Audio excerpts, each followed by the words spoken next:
오늘 말씀은 마태복음 7장 13절과 14절 두 절 말씀입니다. 너희는 좁은 문으로 들어가라. 이는 멸망으로 인도하는 문은 넓고 그 길이 광대하여 그 길로 들어가는 사람이 많으나 생명으로 인도하는 문은 좁고 또 그 길이 협소하여 그 길을 찾는 자가 적음이니라.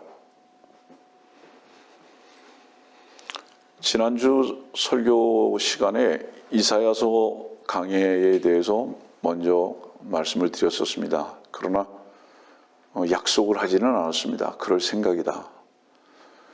한 주간 동안 생각하기를 이사야서 강해는 한 주 정도 더 미뤄도 되겠다는 생각을 했습니다.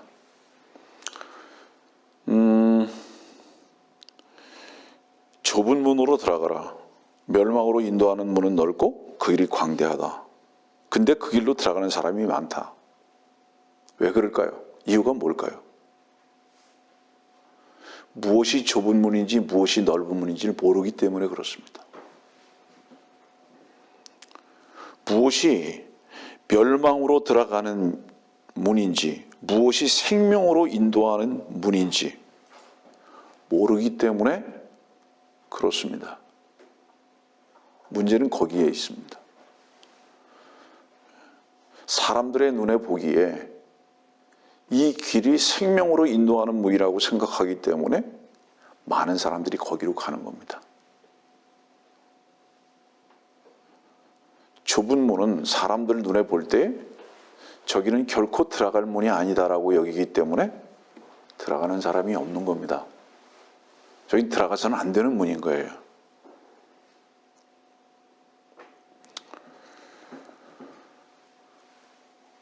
인류 최고의 복음이 어디서 시작됐는지 아십니까?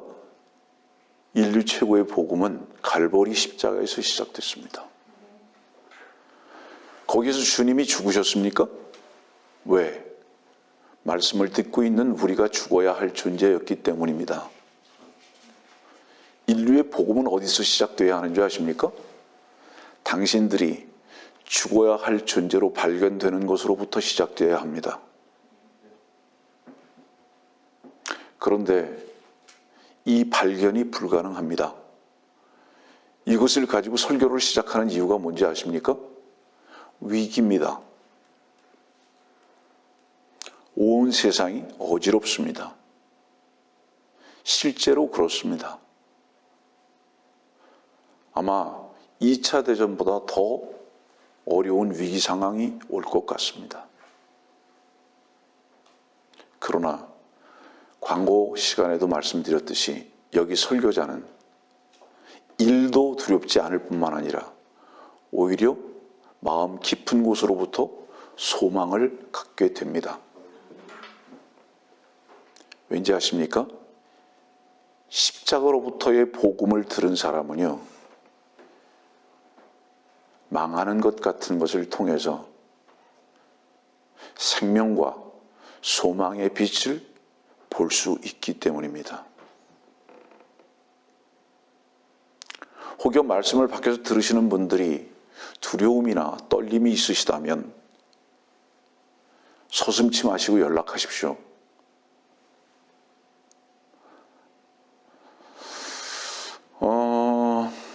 저는 여러분들의 상담자가 될 마음의 준비가 되어 있습니다. 기꺼이.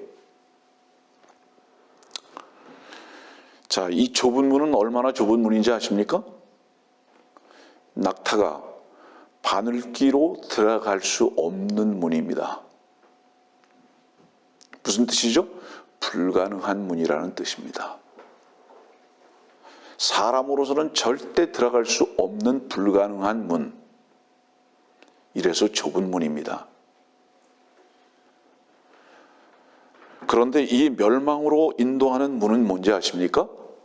오늘 저는 이 본문을 가지고 처음 설교하는 거예요. 멸망으로 인도하는 문은 뭔지 아십니까? 멸망받을 자를 문으로 여기는 것이 멸망의 문입니다.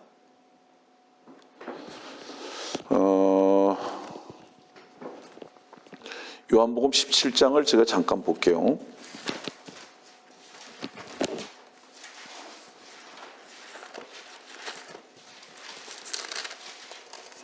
요한복음 17장 12절에는 주님께서 유다 이스카리옷을 향해서 뭐라고 말씀하셨냐 하면 아버지께서 내게 주신 그들을 내가 지켰고 멸망의 아들 외에는 그들 중 아무도 잃어버리지 아니하였으니. 저는 감히 이렇게 말합니다. 마태복음 7장에 이 멸망으로 인도하는 문에 대해서 혹은 좁은 문에 대해서 여러분들이 공부하고 알았다고 여기질 않기 때문에 이 말씀을 드리는 겁니다. 왜냐? 이렇게 잘 안 가르쳐 주기 때문입니다. 멸망으로 인도하는 문은요, 멸망의 아들이 자기가 문이라고 하는 그 문입니다. 유다 이스카리옷, 다시 말하면 뭔지 아세요? 종교의 거두가 거기 서서 내가 문이라고 말하는 겁니다. 그러나 좁은 문은 뭔지 아십니까? 요한복음 10장에 내가 곧 문이니라고 말씀하셨던 주 예수 그리스도를 가리킵니다. 그런데 그 문은 얼마나 좁은 문인지 아십니까? 그 문은 창세기 4장에 이렇게 그분의 구속 사역을 처음으로 구체적으로 나타내 보여주고 계시는데요. 창세기 4장에 보면 7절 말씀에 최초의 문이라는 단어가 제시됩니다. 네가 바르게 행하면 받아들여지지 않겠느냐? 네가 바르게 행하지 아니하면 죄가 문 앞에 엎드리느니라. 여기서 이 네가 누구죠? 카인입니다. 여러분들, 카인은 역사적으로 유다 이스카리옷과 연결되어 있습니다. 그래도 유다 이스카리옷 카인은 종교의 시작이고 그 끝을 장식하는 존재입니다. 근데 이 카인이 하나님 앞에 이렇게 제시를 받습니다. 네게 바르게 행하지 아니하면 죄가 문 앞에 엎드리느니라. 너는 바르게 행하지 않았는데 그 이유로 죄가 문 앞에 엎드려 있다. 그러면 바르게 행하는 것이 무엇인 줄 아느냐? 그 앞에 제시하고 있습니다. 그 창세기 4장 그 앞에 제시하고 있는데 먼저 바르게 행하지 않은 것은 무엇인지 아느냐? 네가 땀을 흘려서 3절 말씀 보겠습니다. 시간이 흐른 후에 카인은 땅에서 나는 열매를 가져와서 주께 제물로 드렸고 이것은 바르게 행한 것이 아니다 이 말입니다. 땅의 제물을 가져와서 나한테 바치는 것은 바르게 행한 것이 아니다 이 말입니다. 왜죠? 땀을 흘린 것이기 때문에. 여러분들, 땀을 흘렸다는 것은 뭐를 얘기하는지 아세요? 육신을 썼다는 것을 뜻합니다. 이건 몸을 썼다는 것만이 아니라 육을 썼다는 것입니다. 각오, 다짐 이런 걸 썼다 이 말이에요. 그럼 바르게 행한 것이 아니다 이 말이에요. 근데 바르게 행한 것이 무엇인지 아느냐? 죄가 문 앞에 엎드리느니라. 여러분들, 이 말씀은 아마 공부 시간에 배웠을 가능성이 많은데요. 주님께서 희생제물이 되셨다는 뜻입니다. 주께서 희생제물이 되셨다는 뜻이에요. 무엇에 대한 희생제물이냐? 이미 하나님께서 선악을 알게 하는 나무의 실과를 따먹으면 반드시 죽으리라고 하셨던 그 죄에 노출된 모든 사람은 죽을 수밖에 없기 때문에 그 죄를 속죄하시기 위해서 주님께서 친히 죽으신 모습을 가르쳐주고 있는 겁니다. 이거는. 그래서 아벨은 어떤 자였느냐? 2절 보니까 아벨은 양치는 자였는데 아벨은 양떼 가운데서 첫배 새끼들과 그 살찐 것을 가져와서 주께 드렸습니다. 이건 뭐를 얘기하죠? 바로 이 행위는, 아벨의 이 행위는 죄가 문 앞에 엎드려진 이 행위였다 이 말입니다. 주님께서 양이 한 마리 양이 돼서 죽으시고 이제 그 문을 통과할 수 있는 길을 열어놓으신 이 일이다 이 말입니다. 이것이 창세기 4장의 이 말씀이 그거예요. 그래서 다시 마태복음 7장으로 넘어가면요, 너희는 좁은 문으로 들어가라. 뭐예요? 인간은 스스로 자기 자신을 구속할 수 없습니다. 불가능합니다.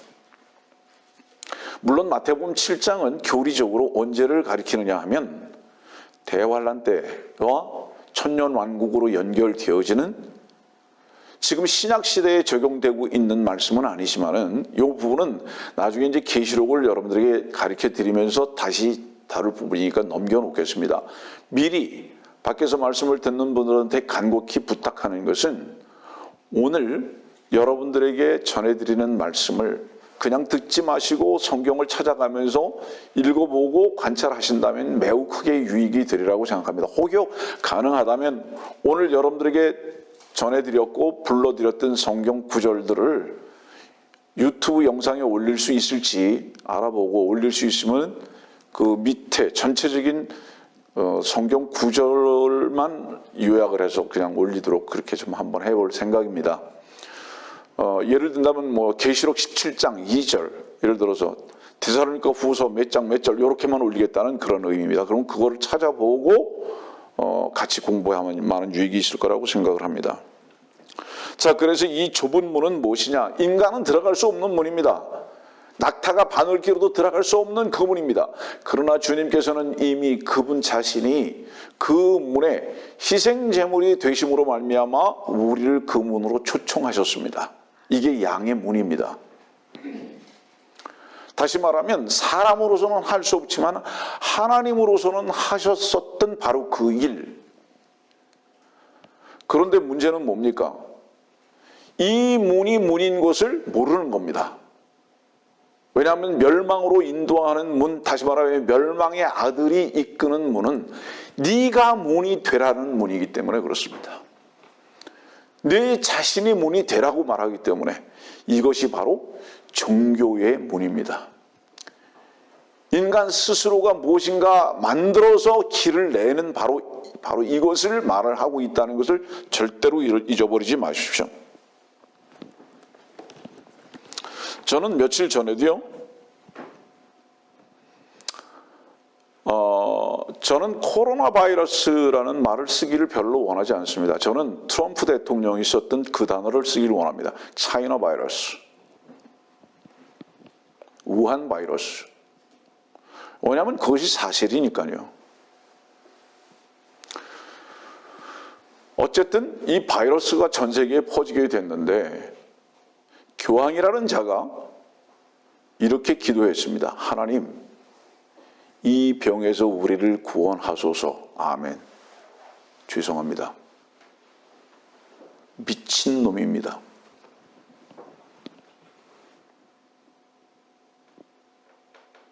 여러분들 혹시 배우셨는지 모르지만 유다 이스카리옷은 한 번도 주님을 주라고 불러본 적이 없는 존재입니다. 왜 캐톨릭의 수장인 교황이 하나님 그러고 부르고 나서 이 병에서 우리를 구원하소서라고 기도하고 그냥 아멘 했는지 아십니까? 자기가 중보자이기 때문에. 하나님께 자기가 중보자니까 하나님께 기도를 한다고 하면서, 여러분들 히브리서 7장이라든가 이런 데 보세요. 중보자는 오직 주님 한 분뿐이세요. 그분이 중보하시는 거예요. 대제사장이신 그분께서 하늘에서 지금 우리를 위해서 중보하시거든요. 근데 캐톨릭 수장이 자기가 대제사장이라고 생각하는 거예요. 그러니까 중보할 필요가 없어요. 자기가 하나님인 거예요. 아들인 거예요. 자기 자신이. 그래서 그놈은 미친놈이라는 평가를 들어도 마땅할 뿐만 아니라 그 이상의 호칭을 들어도 마땅합니다. 우리 요한복음에 봅시다. 뭐라고 말씀하셨나? 16절 말씀 보면은 24절입니다.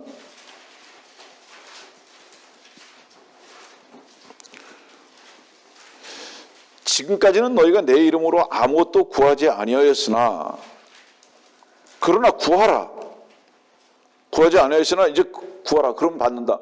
여기서 내 이름이 뭐죠? 주 예수 그리스도십니다. 왜냐하면 그분만이 아버지 하나님께 기도를 드릴 수 있는 중보자의 이름이기 때문입니다. 예? 그런데 교황이라는 자가 그냥 중보자의 이름을 대지 않고 아멘 이걸로 끝나는 거예요.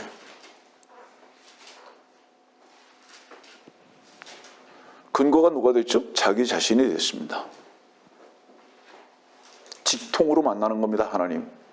여러분들이 하나님을 직통으로 만나는 자들은 살아남지 못합니다. 다 죽는 거예요. 이유가 뭔지 아십니까? 하나 때문에. 하나님은 의로우신 분이고 모든 인간은 죄인이기 때문에.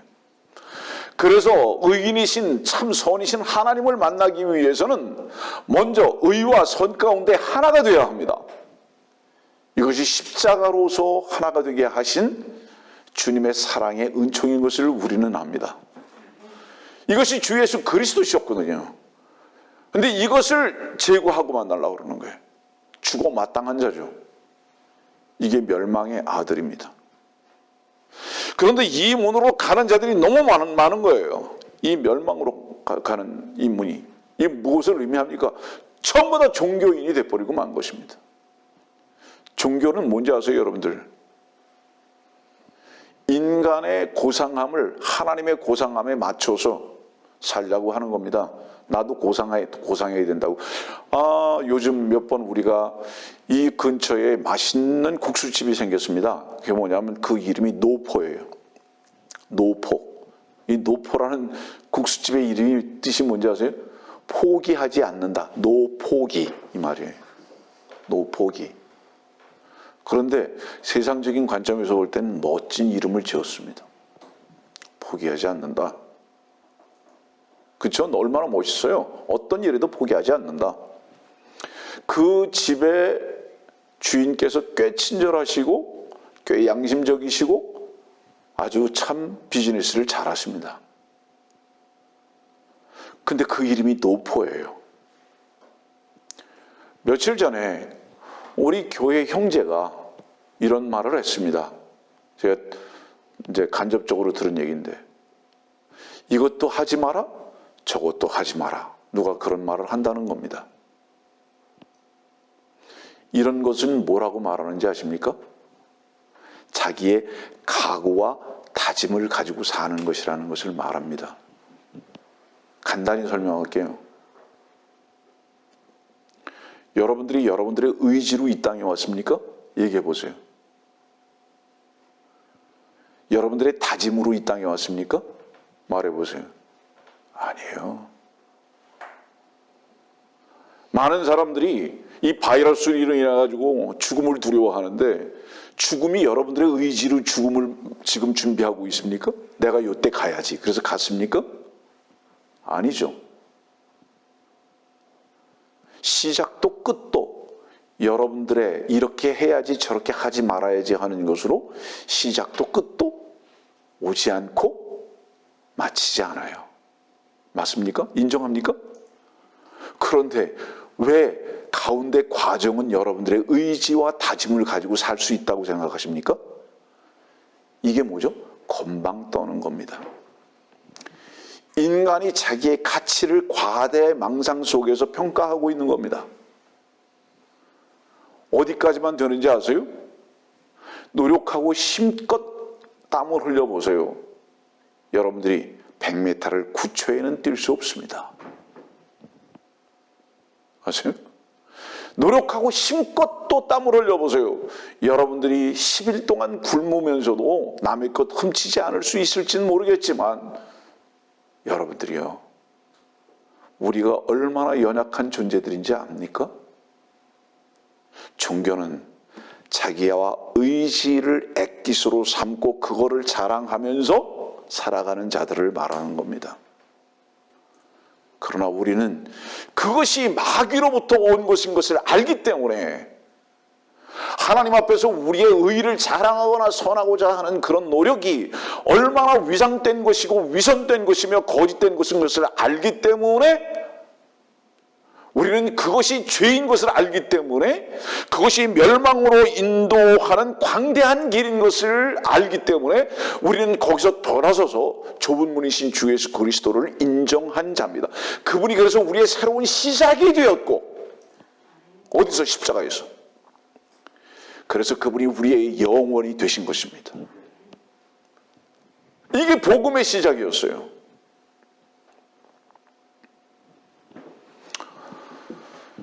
이 시작과 이 끝과 이 본질을 외면하고 거부하는 자들. 시편 1편 보세요. 어떤 말씀이 있나? 시편 1편 1절입니다. 복 있는 사람은 악인들의 간계를 따르지 아니하며, 4절도 보면 악인들은 그렇지 아니하니 바람에 날리는 쭉정이와 같도다. 여러분들, 이 시편 1편은요 정확히 마태복음 3장과 연결이 되어 있는 말씀이에요. 여기 시편 1편은 마태복음 3장과 연결되어 있는 말씀인데, 마태복음 3장의 말씀을 보면 어떤 말씀이 있냐면 이렇게 말씀을 기록하고 있어요. 12절 말씀 보니까 그분은 손에 키를 들고 자기의 타작마당을 철저히 정결케 하시며 알곡은 모아서 창고에 들이고 쭉정이는 꺼지지 않는 불로 태우시리라고 하니라. 이 말씀이 무슨 말씀이냐? 시편 1편에 쭉정이는 바람에 날리는 쭉정이와 같도다. 이 주님께서 심판대에 오셔가지고 재림의 주로 오셔가지고 심판하실 것을 말씀하시는 거예요. 누구를 심판하는지 아느냐? 악인을 따랐던 악인들을 심판하신다. 그럼 이 악인들이 누군지 아세요? 이 악인들은 악한 자를 따른 자들을 악인들이라고 하는 겁니다. 악한 자를 따랐던 자. 이 악한 자는 그럼 어디 있습니까? 여기 우리 데살로니가 교회에 편지한 내용을 한번 보세요. 악한 자가 누군가?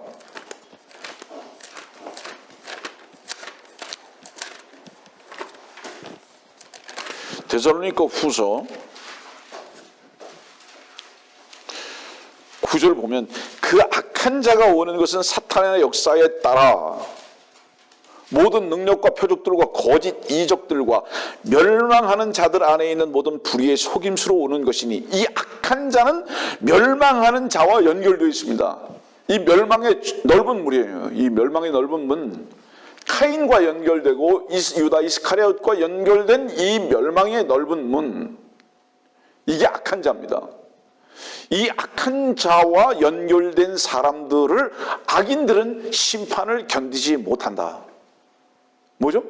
종교인들의 마지막을 기록하고 계신 겁니다. 종교인들의 마지막.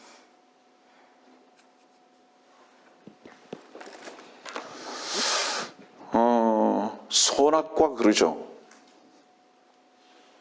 다시 얘기합니다. 뭐를 말하는지 아세요? 악한 자인데 선을 들고 나온 것을 말하는 겁니다.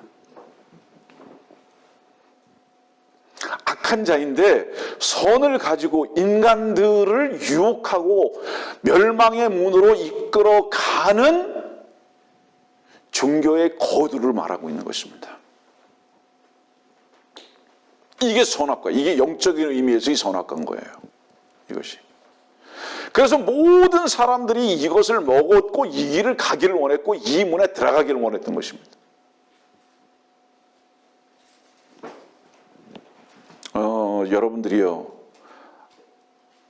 여러분들이 말씀을 배우거나 들으면서 하나님의 말씀이라고 여러분들이 믿고 생각한다면 사실은 가볍게 듣지 않습니다.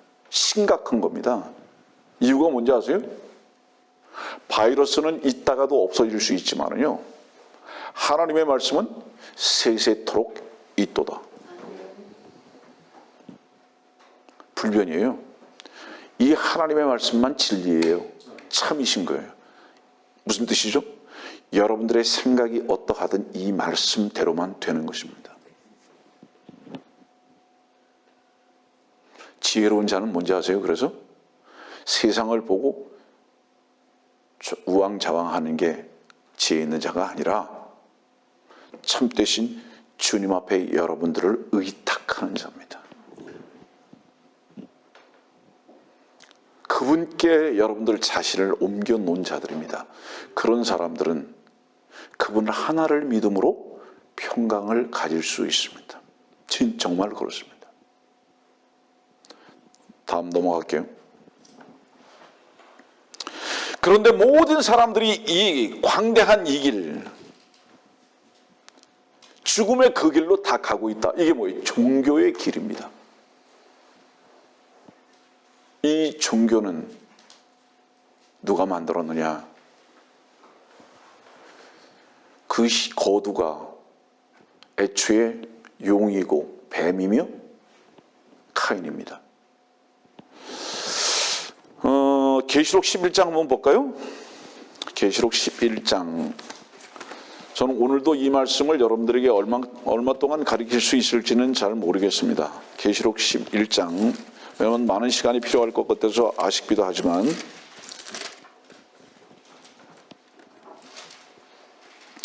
11장 8절입니다.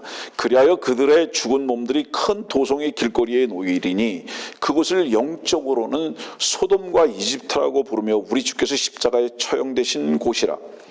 질문, 주님께서 어디서 십자가에 처형되셨죠? 갈보리입니다. 그런데 거기를 영적으로는 뭐라고 그러냐면 소돔과 이집트라고 부릅니다. 여기가 큰 도성입니다. 이 큰 도성을 분명히 예루살렘, 갈보리인데 여기를 영적으로는 소돔과 이집트라고 부릅니다. 이 말씀이 무슨 뜻이죠? 여기가 어떻게 큰 도성이 될 수 있죠? 여기가 큰 도성이 될 수 있는 것은요, 세계의 수도가 되기 때문입니다.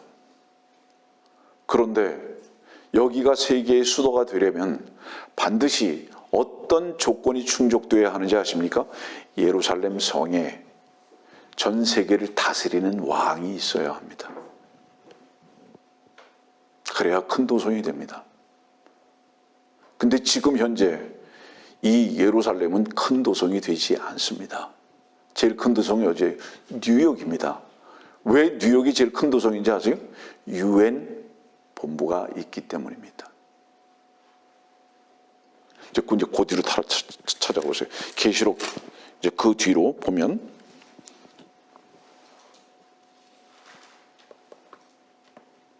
(17장 18절입니다) 계시록 17장 18절. 네가 본 그 여자는 땅의 왕들을 다스리는 큰 도성이라고 하더라. 여기 큰 도성이 또 나오죠. 예, 계시록 11장에 나왔던 이 큰 도성이 또 나와요. 근데 네가 본 그 여자는 땅의 왕들을 다스리는 큰 도성이라고 하더라. 계시록 11장과 17장의 차이는 무엇이냐 하면, 이제 계시록 17장에서는 실제로 여자와 왕들이 거기에서 기거하고 있는 겁니다. 예? 그런데 문제는 뭔지 아세요? 왕들을 여자가 다스려요. 왕들을 여자가 다스려요. 계시록 17장에 왔으니까 다시 한번 봅시다. 계시록 17장에 보면 9절 말씀입니다. 지혜 있는 생각이 여기 있으니 일곱 머리는 그 여자가 앉은 일곱 산이요 일곱 왕이 있는데, 여기 일곱 산은 일곱 왕을 말하는 겁니다. 그러니까 일곱 나라예요. 큰 왕의 나라들이에요. 근데 여자가 그 일곱 산 위에 사실은 앉아 있는 거예요. 응?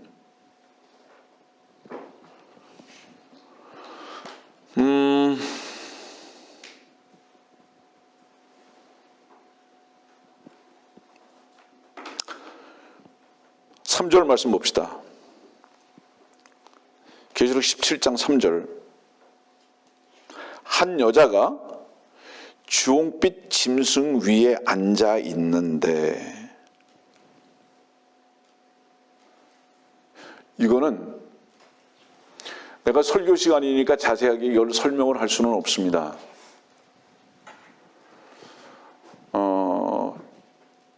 남녀가 하나 된 것을 가리키는 겁니다. 근데 여자가 남자를 찍어 누르고 다스리고 있어요. 왠지 아세요? 아직은 세상 왕이 죽지 않았기 때문입니다.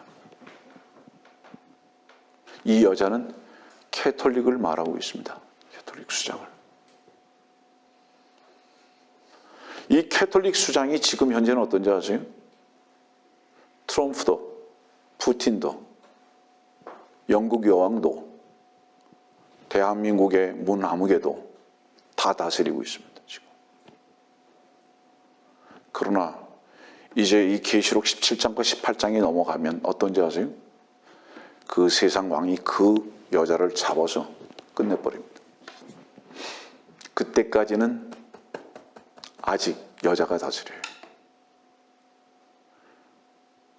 여러분들의 세상이 남자보다 여자의 힘이 더 강해진 것이 성경의 절대로 우연이 아닙니다. 이유가 있어요.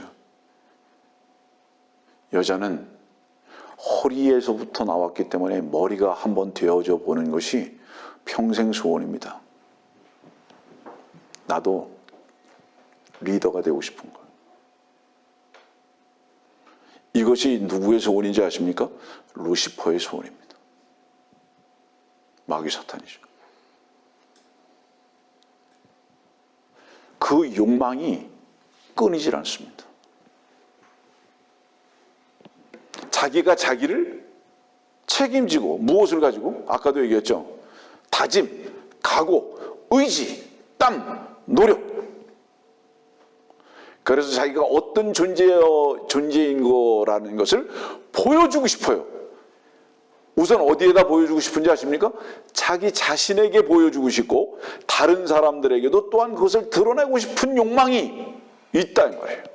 모든 사람들에 대한 부분이죠.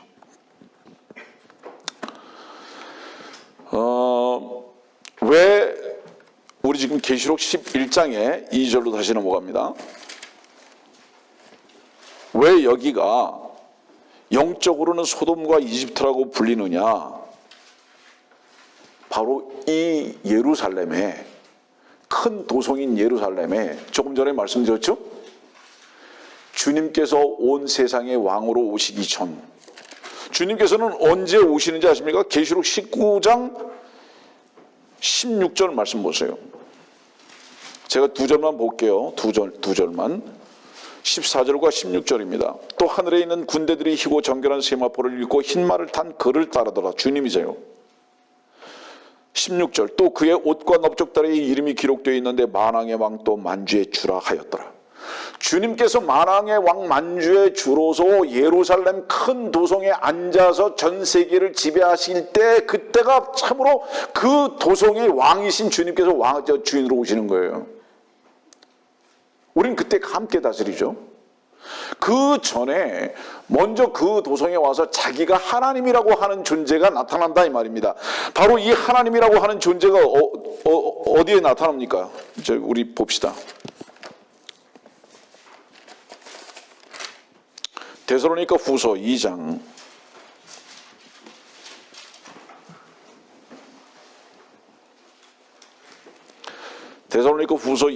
3절과 4절입니다. 아무도 어떤 모양으로든지 너희를 미혹하지 못하게 하라.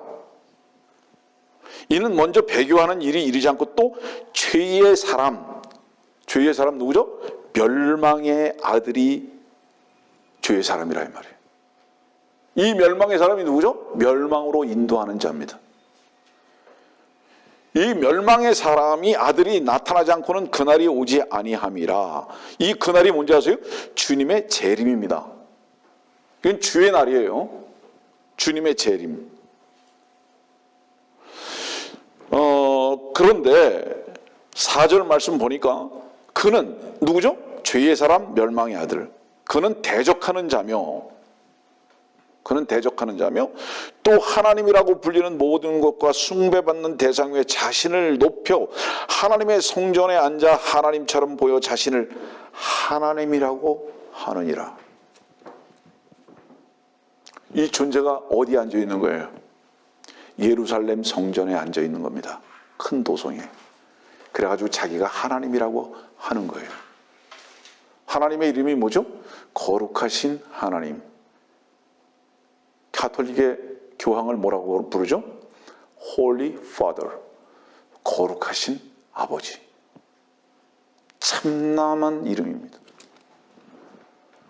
그 자기를 그렇게 지금 부르면서 앉아있을 존재가 어디에? 예루살렘 성전에 앉아있을 존재가 바로 이 교황이다 이 말이에요. 그 교황이 다스리고 있는 그때가 계시록 11장에 바로 그때입니다. 계시록 11장. 아까 우리 봤던 거 8절입니다. 다시. 그곳을, 여기 어디죠? 예루살렘이에요. 그 예루살렘, 그곳을 영적으로는 소돔과 이집트라고 부르며, 왜 여기를 영적으로는 소돔과 이집트라고 부르는지 아십니까? 여러분들? 아까 얘기했잖아요. 이 여자가, 캐톨릭이라는 이 여자가 세상 왕들과 행음하고 있어요. 세상을 사랑하는 것이 왜 하나님과 원수가 되는지 아십니까? 우리는 하나님을 사랑할 수밖에 없는, 주님을 사랑할 수밖에 없는 처녀들입니다. 기다리는 자들이. 우리는 순결한 처녀들이어야 되는 거예요. 그런데 세상을 사랑한다는 것은 무엇을 사랑하는 것인 줄 아느냐? 세상 왕을 사랑하는 거다. 이게 멸망의 아들을 사랑하는 거다 이 말이에요. 이게 종교인들입니다. 지금 현재 우리는 심각한 거를 사실은 다루고 있는 거예요. 지금. 그런데 그 종교의 거두인 적그리스도가 곧 교황이 거기에 앉아 있으니까 어때요? 여러분들 이것은 사실적으로 드러나는 것입니다. 소돔이 왜 망했습니까? 동성애로 망했죠. 동성애의 출발은 캐톨릭입니다. 사제들. 그래서 이 동성애의 출발이 사제들이고 바로 이들로 인해서 에이즈가 퍼진 것입니다. 여러분들. 그래서 이것이 이 예루살렘 지금 현재요 가장 동성애가 만연한 곳 세계에서 어딘지 아세요? 샌프란시스코? 맞습니다. 시드니? 맞습니다. 캐나다 토론토? 맞습니다. 여러분들 전 세계의 대도시를 가더라도 전부 다 동성애자들이 만연하는데 특히 동성애가 많은 곳이 어딘지 아세요? 예루살렘입니다. 놀라지 마세요. 이미 소돔이 됐습니다. 거기는 캐톨릭에 의해서 완전히 이미 점령당했습니다. 그리고 왜 여기를 이집트라고 하는지 아세요? 성경에서 이 이집트는 세상에 가장 화려하고 가장 강한 모임을 말하는 겁니다. 나라를. 그래서 이 여자인 캐톨릭의 수장이 거기에 앉아서 자기가 하나님이라고 하는 바로 그때에는 그곳은 소돔과 이집트와 같은 땅이 돼버리고 만 거예요. 이것이 거룩한 도성인데 거룩하신 하나님은 그곳에 아니 계시고 종교의 거두인 캐톨릭의 수장이 거기에 앉아서 자기가 홀리라고 말하고 있다 이 말이에요. 자기가 홀리라고 말하고 있다. 여러분들 캐톨릭의 수장만 자기가 홀리라고 말하는지 아십니까? 인간의 노력으로 거룩하게 살려고 하는 모든 인간들을 가리킵니다.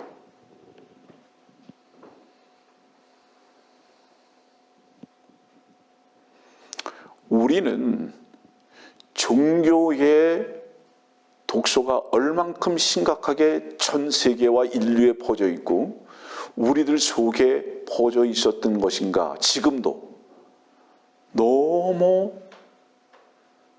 심각하지 않게 가볍게 여기고 삽니다. 이유가 뭔지 아세요? 우리가 의롭게 살라고 했던 그 어떤 위선적 노력도 결코 자랑이었지 그것을 죄로 여겨본 적이 없기 때문입니다.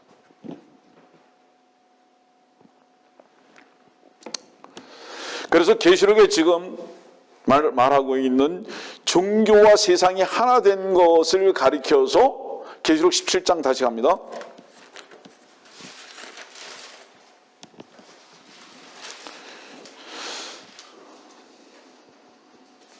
(2절) (3절입니다) 땅의 왕들도 그녀와 더불어 음행하였고 땅에 사는 자들도 그녀의 음행에 포도주에 취하였도다라고 하고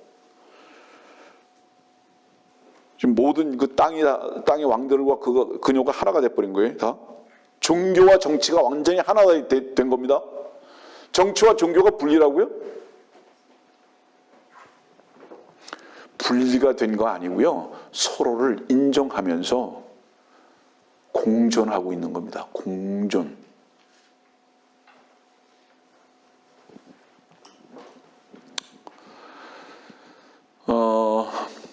다시 데살로니가 후서 2장으로 갑시다.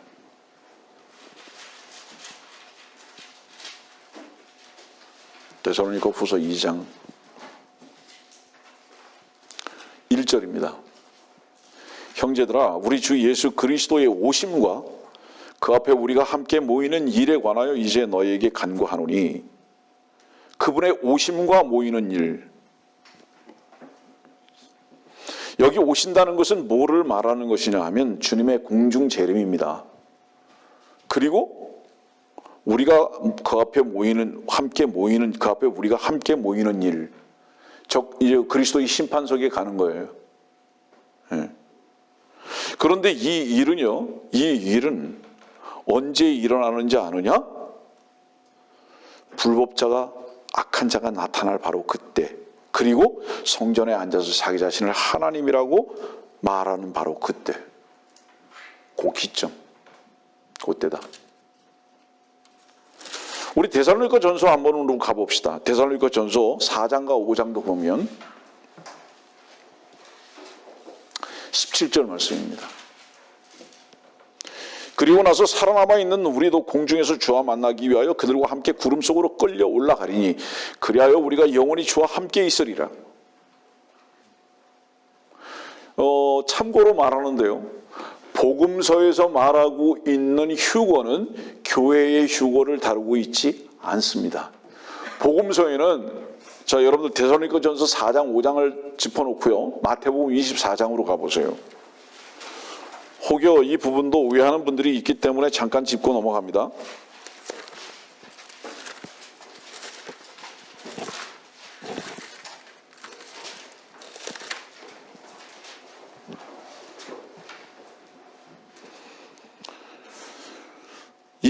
마태복음 24장 이제 40절 말씀. 그때 두 사람이 밭에 있는데 한 사람은 데려가게 되고 한 사람은 남게 되리라. 두 여인이 맷돌을 갈고 있다가 한 사람은 데려가게 되고 한 사람은 남게 되리라. 이 휴거를 다루고 있어요. 이 휴거를 다루고 있고, 그 다음에 42절 보니까 그러므로 깨어있으라. 어떤 시간에 너희 주께서 오실는지 너희가 알지 못하기 때문이라. 이 오시는 것, 여기에서 오시는 것은 재림입니다. 이 땅에 오시는 재림을 말하는 거예요. 그럼 이 땅에 오시는 이 재림은 교회가 휴거되고 나서 7년이 지난 다음에 주께서 재림의 주로 오신 바로 이 기점에 다시 들려 올라가는 자들을 다루고 있는 겁니다. 마태복음 24장은 대환란 때. 지금 마태복음 24장은 지금 대환란이 지금 일어나고 있잖아요. 마태복음 24장 20절과 21절 보세요. 마태복음 24장 20절과 21절. 너희는 피난하는 일이 겨울에나 안식일에 일어나지 않도록 기도하라. 이는 그때 대환란이 있으리니 그와 같은 것은 세상이 시작된 이후로 지금까지 없었으며 또 결코 없을 것이기 때문이라. 이건 지금 대환란 때를 지금 말하고 있다고요. 마태복음 24장은. 그리고 이 대환란이 지나고 난 다음에 주님의 재림이 시작되는데 그 재림 때는 어떤 일이 있는지 아느냐? 29절 보세요. 이 재림 때에 어떤 일이 있는지. 그 날들의 환란 후에 즉시 해가 어두워지며 달이 그 빛을 내지 아니하며 별들이 하늘에서 떨어지고 또 하늘들의 권능들이 흔들릴 것이라. 그 외에 하늘에 있는 인자의 표적이 나타나니 땅의 모든 지파들이 통곡할 것이며 또 그들은 인자가 권세와 큰 영광으로 하늘에 구름을 타고 오는 것을 보리라. 대환란이 끝이고 주님께서 재림에 주러 오시는 겁니다. 이게 마태복음 24장을 그렇기 때문에 교회의 휴거를 다루고 있지 않다 이 말입니다. 그래서 이 주님께서 재림을 말씀하시는 것은 아까 어디를 가리키죠? 계시록 19장의 만왕의 주, 만왕의 왕 만주의 주, 그분께서 재림으로 오시는 것, 구름 타고 오시는 것을 또 잊어버렸으니까 잠깐 볼게요. 계시록 19장. 구름 타고 오시리라 지금 마태복음 24장 지금 기록하고 있죠. 그냥 속으로 대답하다요. 맞죠? 기록하고 있죠? 구름 타고 오신다고 마태복음 24장. 저 지금 계시록 19장 보세요. 14절입니다. 또 하늘에 있는 군대들이 희고 정결한 세마포를 입고 흰말을 탄 그를 따르더라. 예. 하늘에서 지금 흰말 타고 내려오시는 거예요. 이게 바로 주님의 재림입니다. 그래서 계시록 19장과 마태복음 24장은 동일한 때를 말하고 있어요. 근데 이때 어떤 일이 벌어지느냐? 이때 베드로 사도는 이때 어떤 일이 벌어지느냐라는 것을 기록하고 계시는데요.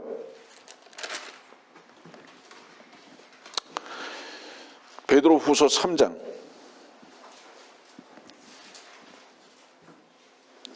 베드로 후서 3장 12절입니다. 하나님의 날이 오기를 고대하고 열망하라. 여기 하나님의 날은 10절 말씀에 베드로 후서 3장 10절 말씀에 그러나 주의 날이, 여기 주의 날과 하나님의 날은 같은 날입니다. 주의 날, 성경에서 말하는 주의 날은 재림의 날을 말하는 거예요. 네? 주일이 아닙니다. 썬데이가 아니에요. 주의 날은 주께서 재림하시는 그 날입니다. 그분이 만왕의 왕 만주의 주로 오시는 그 날을 말하는 거예요. 그 주의 날, 그 하나님의 날이 오기를 고대하고 열망하라. 12절입니다. 다시. 그때는 언제? 주의 날이, 바로 그때는 하늘들이 불이 타서 녹아버리고 우주의 구성 요소들도 맹렬한 불에 녹아질 것이다.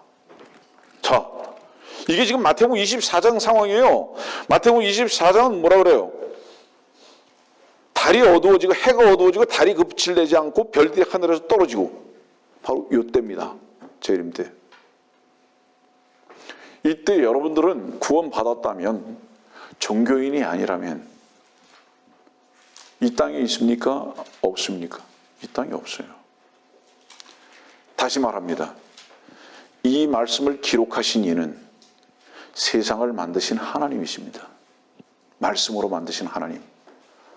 그 말씀으로 만드신 하나님께서는 그 말씀으로 이렇게 기록하셨다는 것은 그 말씀이 이렇게 하시겠다는 뜻입니다. 하나님을 믿는 자들은 하나님의 말씀 하나를 두려워합니다. 증거예요, 그게. 여러분들이요, 혹여 밖에서 말씀을 듣는 분 중에서도 구원 얻은 분이 계실 수 있으리라고 저는 여깁니다. 그러나 당신이 지금 종교의 영, 멸망의 아들에게 속고 있지 않는지 점검하십시오. 당신의 교회는 멸망의 아들의 앞잡이 노릇을 하고 있지 아니하는지 점검하십시오. 당신 교회의 목사는 이리가 아닌지 개가 아닌지 점검하십시오. 악한 일꾼이 아닌지 확인하십시오. 가장 무서운 건 뭔지 아세요, 여러분들? 돈을 뺏기는 게 무서운 게 아닙니다. 건강을 해치는 게 문제가 아닙니다. 멸망의 아들에게 종교에 속는 것입니다. 이거는 엄청난 문제입니다.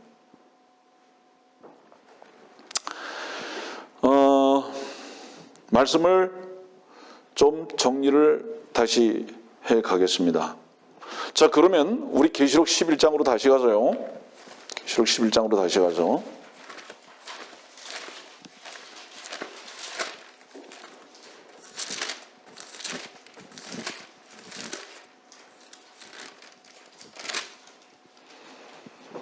(8절) 말씀 보니까 큰 도성을 말하죠. 근데 그곳을 영적으로는 소돔과 이집트라고 부릅니다. 이 큰 도성이 어디라고요? 이 큰 도성이 예루살렘이라고 그랬죠. 그랬죠. 그런데 계시록 17장과 18장을 가면 이해 안 되는 말이 나옵니다. 여긴 분명히 계시록 11장은 예루살렘인데요. 근데 계시록 17장과 18장을 가보세요. 여기는 뭐라고 얘기하나. 그곳에 분명히 여자 캐톨릭의 수장이 앉아 있습니다. 왕들과 함께. 근데 이 큰 도성을 뭐라고 얘기하는지 아세요? 지금 18절에 큰 도성이라고 그랬잖아요. 근데 그 큰 도성을 5절 말씀에 보니까 신비라 큰 바벨론 땅이라. 신비라 큰 바빌론 땅이라.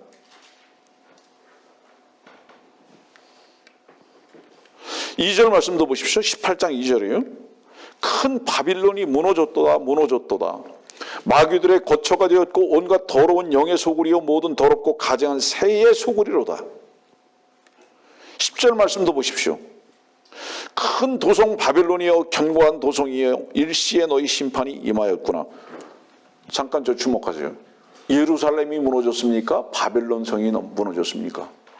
바벨론이 무너졌죠. 그렇죠? 그럼 이걸 어떻게 설명을 해야 할까요? 계시록 11장은 큰 도성이 예루살렘이라고 그러는데 계시록 17장과 18장은 큰 도성이 바벨론이에요. 잊지 마십시오. 그런데 계시록 11장엔 뭐라고 얘기한다고요? 영적으로는 그랬습니다. 영적으로는. 그러면 사실적으로는 어떤지 아세요? 사실적으로는 예루살렘이고 영적으로는 계시록 17장 18장의 바빌론도 바빌론 땅이 아니고 원래 바벨론 왕, 다시 말하면 뭐죠? 세상 왕과 종교의 왕에 합쳐진 바로 그 위치가 예루살렘으로 옮겨졌다 이 말입니다. 예루살렘으로 옮겨졌다. 그 땅이 무너진다 이 말이에요. 캐톨릭의 일대 교황이 베드로라고 합니다. 그렇죠? 그래서 베드로가 로마에서 일대 교황으로 다스렸다고 그렇게 말합니다. 베드로 로마 간 적 없어요. 자, 우리 베드로 전서 한번 볼까요? 베드로 전서 5장.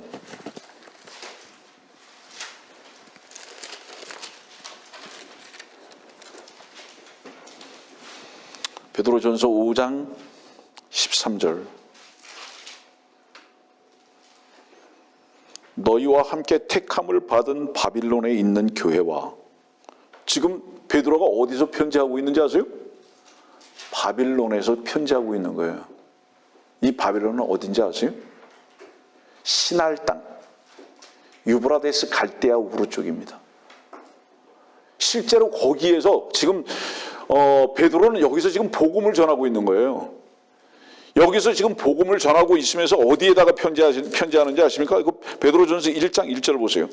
사도 베드로는 폰토, 갈라디아, 캄파도기아, 아시아와 비두니아에 흩어져 있는 타국인들 이런 데 편지한 거예요.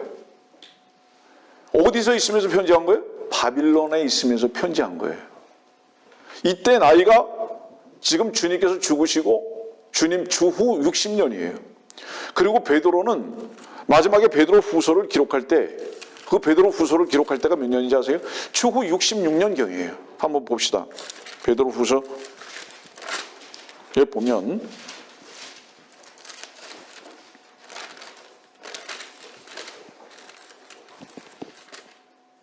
베드로 후서 1장 13절 14절입니다. 베드로 후서 1장 13절 14절. 그렇도다 내가 이 장막에 있을 동안에, 이 장막이라는 것은 사람이 쳐놓은 텐트를 말하는 것이 아니라 이 육신을 표현할 때 장막이라 표현하는 거예요. 이 육신이 어떤 장막인지 아세요? 여러분들의 실제적인 주인이신 주님과 여러분들의 혼과 주의 영이 거하시는 장막입니다. 여기가. 이 장막에 있을 동안, 그러니까 이 땅에 살아있는 동안, 육신이 살아있는 동안 이런 거 말하는 거예요. 그 다음에 그 밑에 보십시오. 이는 우리 주 예수 그리스도께서 내게 보여주신 것 같이 나도 나의 장막을 벗어날 때가 임박했음을 알미라. 나의 장막을 벗어날 때가 임박했음을 알미라. 무슨 얘기예요? 나는 내 혼이 떠나고 내 영이 아버지께 갈 때가 됐다. 장막을 떠나서, 이 몸을 떠나서 죽을 때가 됐다는 얘기예요. 지금 베드로가. 이때가 주후 66년. 베드로는 로마에 간 적이 없고 바빌론에서 사역하고 있었어요. 거짓말쟁이들.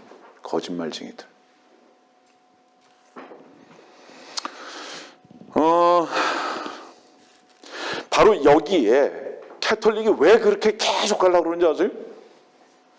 여러분들 십자군 전쟁 누가 일으켰어요? 로마의 종교 군대들이 일으킨 거 아닙니까? 왜 계속 예루살렘 들어가려고 하는 거예요? 예루살렘이 하나님께서 하나님의 도성인 것으로 정하신 것을 아는 거예요. 누가? 마귀가. 그러니까 자기 자신이 먼저 가서 거기를 자리 잡고 앉아서 자기가 하나님처럼 보이기 위해서 이것이 이사야서 14장에 하나님과 비기려고 하는 루시퍼 사탄의 음모와 계략입니다. 자, 잠깐 그 정도로 하고요. 왜 종교인의 행태를 띠는지 아십니까? 하나님과 같이 비기려고. 무엇을? 선과 의를. 하나님이 악을 싫어하시는 것을 알기 때문에 나도 싫어해야 된다. 하나님은 선과 의를 사랑하시는 분이시고 선하고 의로우신 분이니까 나도 의로워야 된다. 이 몸부림을 가지고 하나님을 흉내내면서 사는 자들을 종교인이라고 하는 거예요. 우리는 그 몸부림에서 뭐를 발견했는지 아십니까? 단순히 나는 못합니다만 발견한 게 아니에요. 이 흉내를 내는 나는 뱀입니다. 이 흉내를 내는 나는 멸망의 아들이었습니다. 나는 카인의 후예였습니다. 나는 십자가를 오히려 거부한 자였을 뿐만 아니라 십자가를 핍박한 자였고, 사도 바울과 같이 나는 카인과 같이, 아벨을 죽인 카인과 같이 이 종교를 믿으면서 나의 의와 선을 자랑하면서 하나님을 향해서 저항하고 있었던 적그리스도의 앞잡이였습니다. 이것을 알았기 때문에 두 손 들었을 뿐만 아니라 내 자신이 죽어야 할 존재인 것을 인정하고, 마땅히 나는 완전히 거꾸로 내 존재라는 것을 인정하고 주님 한 분이 우리의 의와 선이 되셨을 뿐만 아니라 생명이 되신 것을 인정한 자들입니다.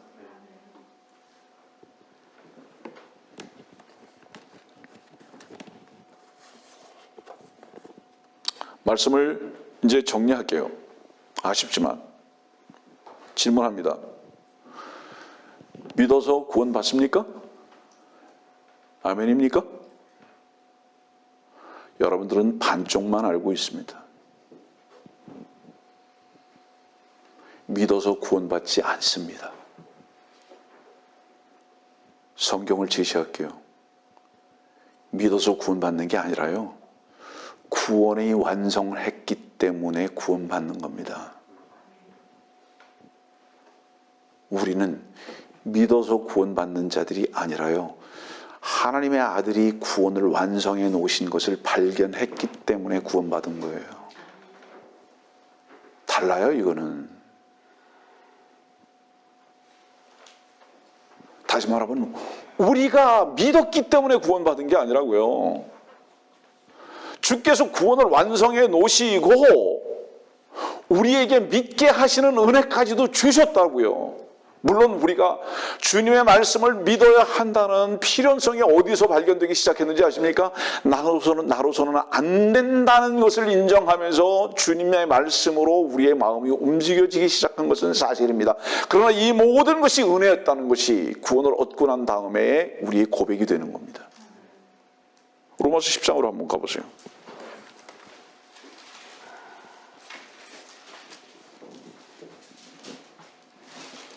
로마서 10장 10절. 이는 사람이 마음으로 믿어 의에 이르고 입으로 고백하여 구원에 이르기 때문이라. 가장 유명한 구절 중에 하나죠. 그런데 이 구원을 뭐라고 설명하고 계신지 아세요? 로마서 10장 17절입니다. 믿음은 들음에서 나오며 들음은 하나님의 말씀에 의해서니라. 거꾸로 갈게요. 이제 믿기 전에 뭐가 있어야 하는지 아냐? 들어야 하는 것이 있다. 들으려면 어떠해야 되는지 아느냐? 귀가 할례를 받아야 된다. 이 귀가 할례를 받는 게 뭐죠, 여러분들? 귀에서 피를 흘려야 되는 거예요. 뭐를 뜻하죠? 내가 듣는 것은 멸망의 아들의 소리만 들었다. 마땅히 죽어야 할 멸망의 아들의 소리, 그 소리는 뭡니까? 네 피를 인정해, 네 피를 써, 최선을 다해, 의지를 다져, 그렇게 해서 하나님께 나가. 이 소리만 들었다.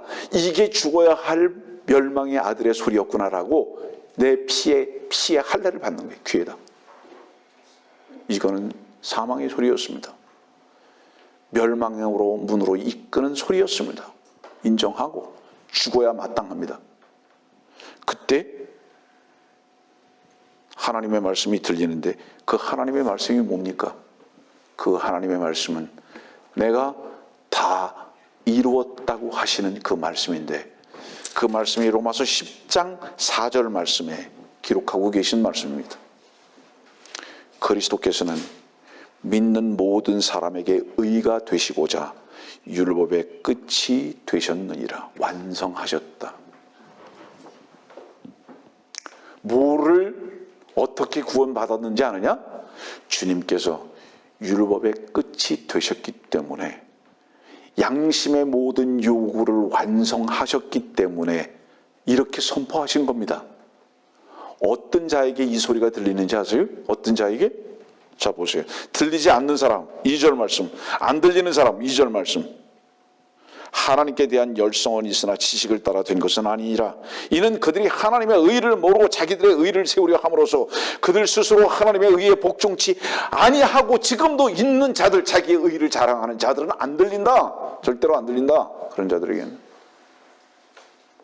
그러나 이것이 죄인 것이고 이것이 위선인 것을 안 자들은 드디어 그 결과가 무엇인 줄을 알아서 자기의 귀에 피를 낸다. 난 죽어야 할 존재입니다. 자, 구원은 믿어서 된 것이 아니라 이미 이루어진 믿음을, 나라는 존재를 발견함으로써 어느 곳에다가 무엇을 향하게 했는지 아세요? 나를 구원해 줄 자가 있는가? 정말로 찾는 겁니다. 그 소리를 듣기 원하는 겁니다. 그때 주께서 뭐라고 말씀하셨는지 아세요?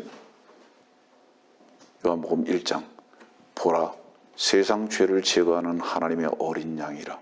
그때 보게 됩니다. 그 소리를 듣고 보게 되는 거예요. 이미 그분은 와 계셨습니다. 양으로. 세상 죄를 제거하는 양으로 와 계셨습니다. 그리고 그 소리를 듣고 보는 순간 마음에 받아들이고 믿게 된 겁니다. 이게 구원의 결과예요. 그런데 가짜 구원이 난무하고 있는 겁니다. 지금도 자기의 의만을 자랑하는 자들, 그들의 종말이 어떻게 되는지 불쌍하지 않습니까? 여러분들은 어땠으며 여러분들의 주변의 사람들은 지금 어떻게 살아가고 있습니까? 주님은 속히 오실 겁니다. 지금 이런 전 세계의 사태는 유사일이 없었습니다.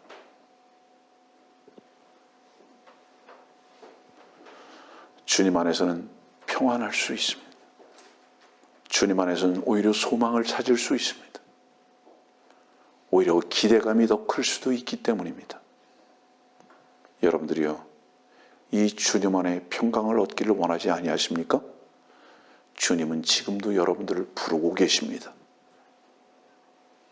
여러분들을 자랑하지 마시고 주님께 엎드리고 그분께 두 손을 드십시오.